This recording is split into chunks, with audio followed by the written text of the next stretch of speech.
Hello students, welcome back again. Myself Divyanshu Pandey. 17 Feb 2026 को आप सभी क्लास 10th के स्टूडेंट्स के मैथ सब्जेक्ट का पेपर कंडक्ट होने वाला है। तो उससे पहले आप सभी को प्रैक्टिस काफ़ी ज़ोरों शोरों से करनी है, इसीलिए हमने आज भी एक इम्पॉर्टेंट क्लास शेड्यूल की हुई है जिसमें हम मैथ्स पेपर के प्रैक्टिस क्वेश्चंस को कवर करेंगे।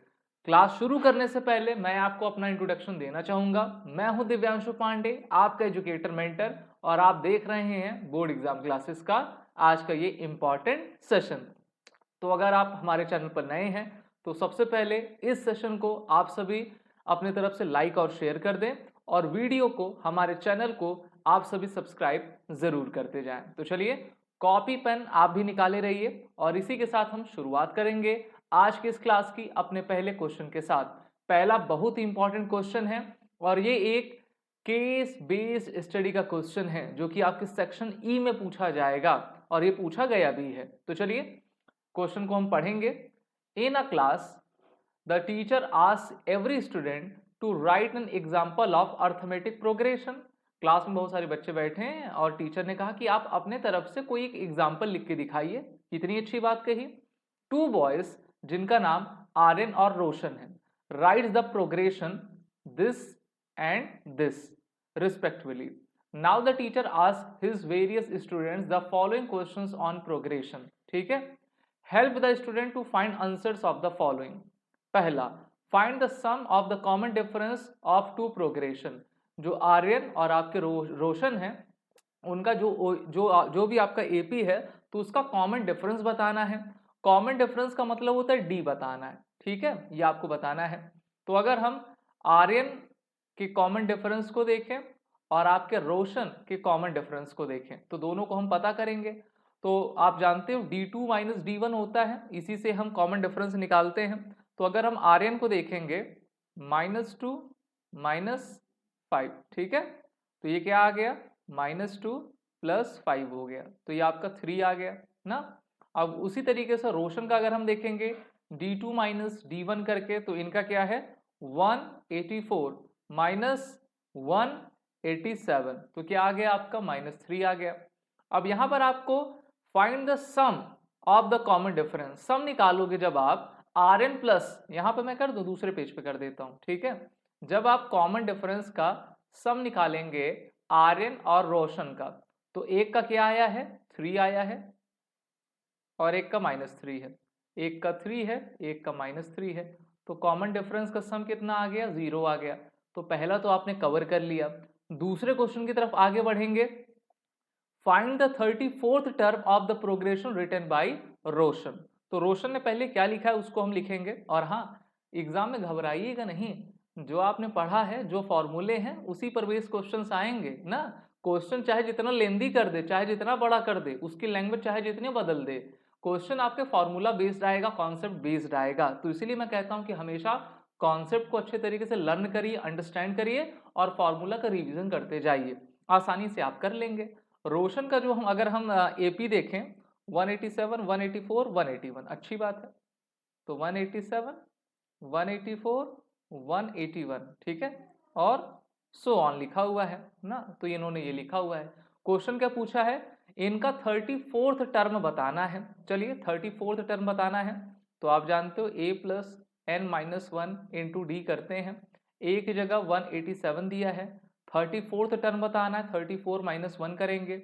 d की जगह रोशन का d क्या आया था -3 आया था, ठीक है, तो यहाँ पर हम -3 करेंगे, इसको सॉल्व करेंगे तो 187 हो जाएगा, ये 33 हो गया, -33,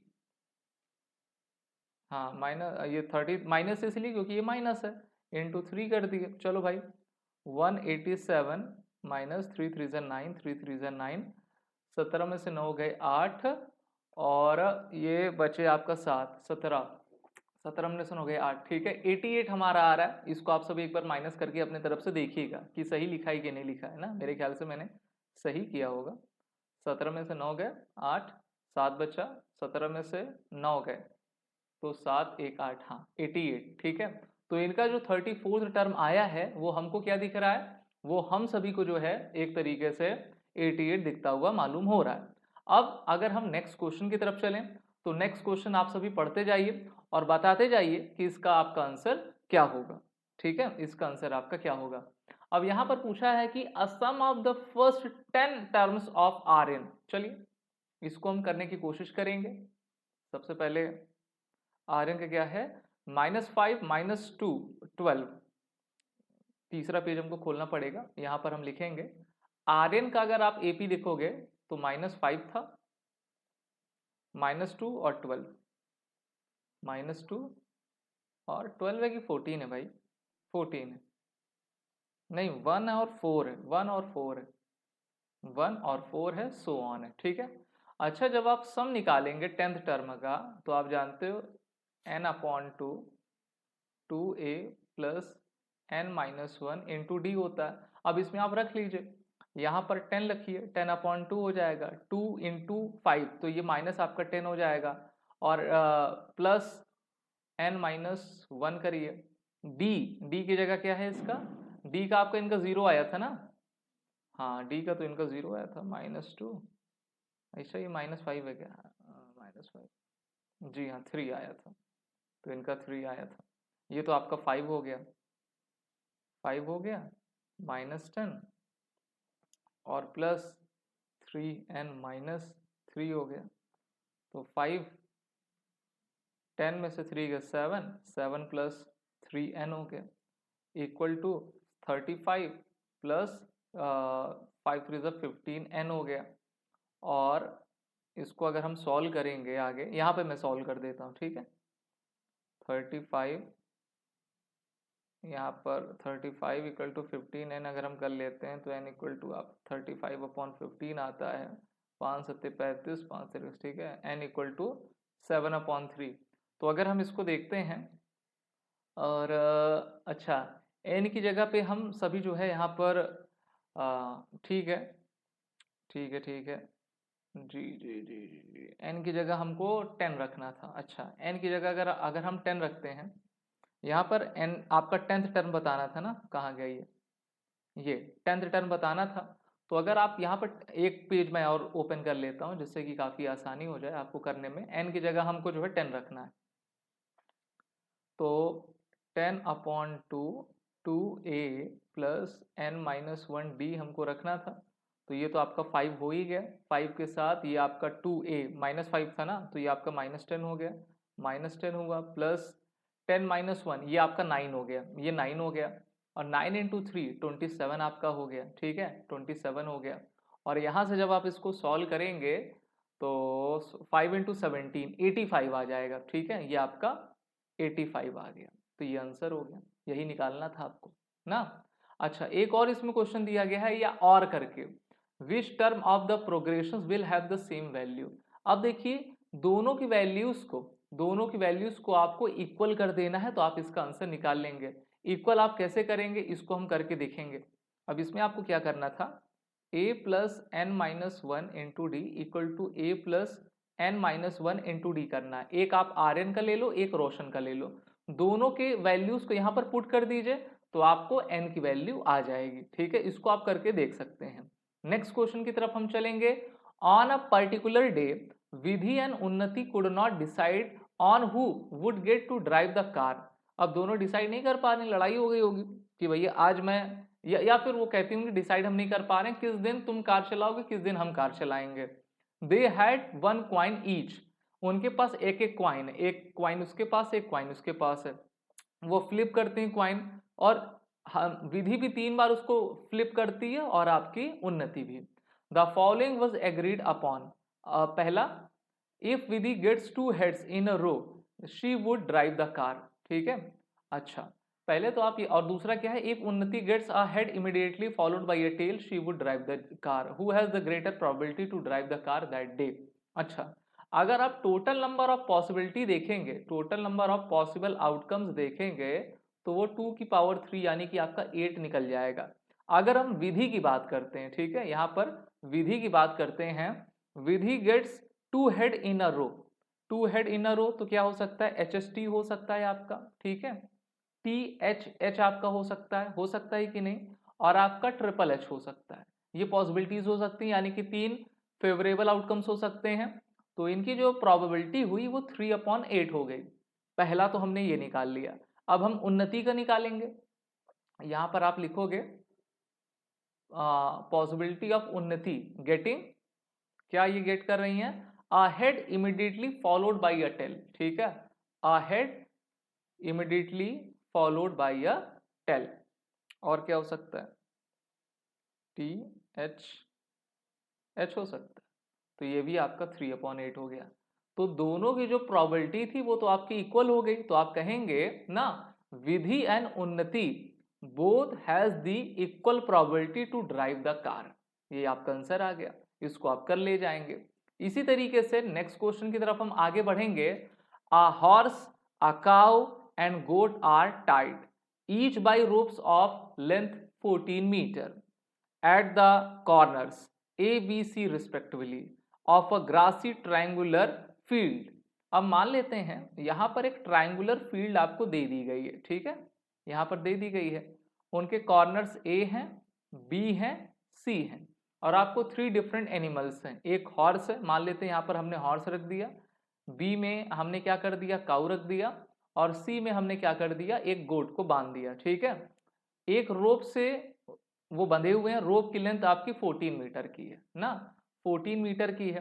अच्छा, मान लीजिए ये गोट है, तो ये ऐसा चक्कर मारेगी ना, ये ऐसा चक्कर मारेगी, और ये भी हॉर्स आपका ऐसा चक्कर मारेगा, और ये आपका ये भी जो काऊ है वो भी एक पूरा सर्कल लेगी of a grassy triangular with sides 35 meter, 40 meter, 50 meter. Find the area of the grass field that can be grazed by them।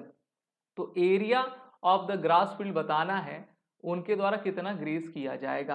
पहली बात तो इसमें ये है, जो ट्रायंगुलर का पेरीमीटर है उतना ही वो एरिया आपका ग्रेस कर पाएंगे। अब यहाँ पर अगर आप रेडियस को 14 सेंटीमीटर लेते हैं तो area of a circle equal to pi r square आपका हो जाएगा कि नहीं हो जाएगा। और इसी में जो आप वैल्यूज जब पुट करेंगे तो इस क्वेश्चन को आसानी से कर पाएंगे। अब देखिए यहां पर हम कह सकते हैं कि each animal grazes a sector of a circle जिसका रेडियस 14 सेंटीमीटर दिया है। Total grazing area equal to the sum of 3 sectors. तो टोटल ग्रेज एरिया अगर हम निकालेंगे तो पाई आर स्क्वायर से निकालेंगे, और आर की वैल्यू आप देख ही रहे हो 14 है, यहां पर स्क्वायर लिखना था, जी हाँ। तो हम क्या करेंगे, पाई इंटू 14 का स्क्वायर लिख देंगे। 14 का स्क्वायर 196 होता है, तो 196 पाई सेंटीमीटर स्क्वायर हो जाएगा।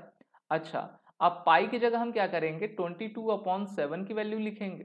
3.14 लिख सकते हो, लेकिन आप जानते हो जब ये आसान है तो इसको हम करेंगे। चलिए डिवाइड करते हैं, तो 7 2 जा और 4 5 5 8 28। ठीक है, अब 28 इंटू 22 करना पड़ेगा। 2 8 16, 1 2 2 4 1 5, 2 8 16 से लिख 2 2 4 1 5 6 5 6 11 और 6 616 आपका ये इसका आंसर हमको मीटर स्क्वायर में दिखते हुए मालूम हो रहा है। तो टोटल ग्रेज एरिया क्या हो जाएगा, 616 मीटर स्क्वायर। ठीक है, मीटर सेंटीमीटर जरूर लिखिएगा, और यहां पर हम लिख देंगे मीटर स्क्वायर। तो ये आपका आंसर आ गया। समझ में आ गया कि नहीं, सभी को आ गया। एक बार फिर से मैं आपको समझाने की कोशिश करूंगा। अब ग्रेजिंग एरिया ऑफ एनिमल्स आपको बताना था। आपको जो एरिया दिया गया वो ट्रायंगुलर के शेप में है, जहां पर ईच रोप लेंथ की जो लेंथ है वो 14 मीटर की है। Animals tied at the corner of a triangle, ये दिया गया है ना। Each animal grazes a sector of circle of radius 14 metre. Total grazing area is equal to sum of 3 sector, sum of 3 sector. तो all angles at triangles are used, यहां पर हम देख पा रहे हैं। तो सबसे पहले हम टोटल ग्रेज एरिया निकालेंगे, जो कि एक सर्कल है। सर्कल का एरिया का फॉर्मूला पाई आर स्क्वायर होता है।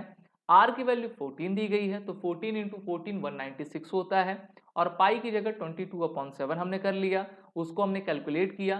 कैलकुलेट करने पर 616 मीटर स्क्वायर हमको आंसर मिल गया। तो इस तरीके से आप इस प्रकार के क्वेश्चंस को कर पाएंगे, और 2 मार्क्स 3 मार्क्स जितने भी क्वेश्चंस पूछे जाएंगे, जितने भी नंबर के, आप उसको अटेन कर पाओगे। नेक्स्ट क्वेश्चन, अब हम चलेंगे असर्शन एंड रीजन पर। 2 क्वेश्चंस आपके असर्शन रीजन से पूछे जाएंगे। अब देखिए यहाँ पर मैंने जो इंपॉर्टेंट क्वेश्चन लिया हुआ है वो ये है कि आप मेरे ख्याल से आपने डायरेक्शन पढ़ा होगा, एक बार डायरेक्शन पढ़ लीजिएगा। एसर्शन है द नंबर 5 की power n can not and with the digit 0 with n is a natural number. अच्छा, पहले इसको हम देखते हैं। अगर मान लीजिए हम n नेचुरल नंबर क्या होता है, जो काउंटिंग नंबर होते हैं 1 2 3 4 5 6 7 8 9। अच्छा, n की जगह हम 1 लिख देते हैं और इसको हम पहले चेक करेंगे ना, तो 5 की पावर 1 तो 5 हो गया। 5 की पावर अगर हम 2 कर देते हैं तो 5 इंटू 5 हो गया, तो 25 हो गया। 5 की पावर अगर हम 3 करेंगे 25 इंटू 5 125 हो गया। तो इससे हमको पता चल रहा है, चाहे हम सम नंबर लें या फिर इवन नंबर लें, तो जो लास्ट डिजिट है ना, वो 0 से एंड ही नहीं हो रही है। इसलिए हम कहेंगे assertion is true, assertion is true। Reason देखते हैं, a number ends with 0 if its prime factorisation contains 2 and 5। ठीक है। अच्छा, अगर आप 5 में देखोगे इनके फैक्टराइजेशन में 2 5 एक साथ आएगा ही नहीं, 5 ही आ रहा है, तो इसलिए रीजन भी आपका सही है, इसलिए रीजन भी सही है। तो आप कहोगे both assertion and reason are true and R is the correct explanation of assertion A। Next question की तरफ आगे बढ़ेंगे। The points A B C D are the vertexes of. अच्छा, ये किसका वर्टिक्स है, स्क्वायर का, रेक्टेंगल का, पैरेललोग्राम का या फिर ट्रेपीजियम का। ट्रेपीजियम जानते हो ना, कुछ ऐसा होता है, ये ऐसा होता है जिसमें ये अपोजिट साइड्स पैरेलल होती हैं, लेकिन सभी साइड्स की जो लेंथ होती है वो इक्वल नहीं होती है। रेक्टेंगल तो आप जानते हो अपोजिट साइड इक्वल रहेगी ना, दोनों तरफ की अपोजिट साइड्स आपकी इक्वल रहेंगी। स्क्वायर में तो चारों साइड्स आपकी इक्वल रहा करती हैं, तो ये है। पैरेललोग्राम आप किसी भी तरीके से बना लीजिए, बस उसमें 4 साइड्स होनी चाहिए। अच्छा, पहले आप जैसे पॉइंट्स हैं, वर्टेक्स बताना है तो आपको सबसे पहले डिस्टेंस पता करनी होगी कि ये फॉर्म क्या कर रहा है। ठीक है, ये फॉर्म क्या कर रहा है, क्या बना रहा है। So A B and C D are vertical lines ना। अगर आप पॉइंट ए और बी को देखोगे तो ये किस एक्सिस पर आ रही हैं, एक्स एक्सिस पर आ रही हैं, और x इक्वल टू 9 यानी कि x के पॉजिटिव साइड में आप देख सकते हैं इसको। ठीक है, a में जो 9 है, 9 है, a और b में जो 9 है वो दोनों पॉजिटिव में है, तो वो x के पॉजिटिव साइड में है। अगर आप c और d को देखोगे तो जो उसमें x है वो आपका x डैश की साइड में है, यानी कि निगेटिव लेफ्ट हैंड साइड में है। तो ये आपको पता चल गया। So A B and C D are vertical lines, और ए बी और सी डी जो है आपकी एक तरीके से वर्टिकल लाइन हमको दिखती हुई नजर आ रही है। तो आप कहोगे A B is parallel to the C D, A B is parallel to the C D. अब चलिए इनकी लेंथ को अगर हमको बताना है तो हम इनकी लेंथ को फाइंड आउट करेंगे और उसके बाद जानेंगे कि किस तरीके से इसका आंसर हम निकाल सकते हैं। ठीक है। अच्छा, पहले तो हमने बता ही दिया है कि ए बी और सी डी जो है एक तरीके से पैरेलल हैं और both pairs of opposite sides are equal रहा करते हैं। तो इस तरीके से आप कह दोगे कि ये एक पैरेललोग्राम है। ठीक है, अब इसको आप एग्जाम में, ये क्वेश्चन आपका 1 मार्क्स का पूछा जाएगा, इसमें आपको सॉल्यूशन नहीं लगाना है। अब आप कहोगे सर कैसे आप ने समझा कि ये एक पैरेललोग्राम है। जैसे मैंने कहा कि जब भी आप एक्स वाई एक्सिस को लोगे तो अगर आप ए बी में देखोगे तो ये आपकी x1 है, ये आपका x2 है। ठीक है, तो मान लेते हैं 9 यहाँ कहीं जाकर मिलेगा, मिलेगा कि नहीं, तो ए बी में ये पॉजिटिव साइड पे है। इसी तरीके से सी डी में अगर आप देखो तो -9, तो आपका ये -9 है, तो ये पैरेलल हो गया ना, तो इसीलिए ये आपका पैरेललोग्राम में आएगा, ऑप्शन सी में आएगा। तो हमने इस क्वेश्चन का भी आंसर निकाल लिया। इस तरीके की आपको और भी क्लासेस देखने को मिलेंगी 17 Feb 2026 के पहले।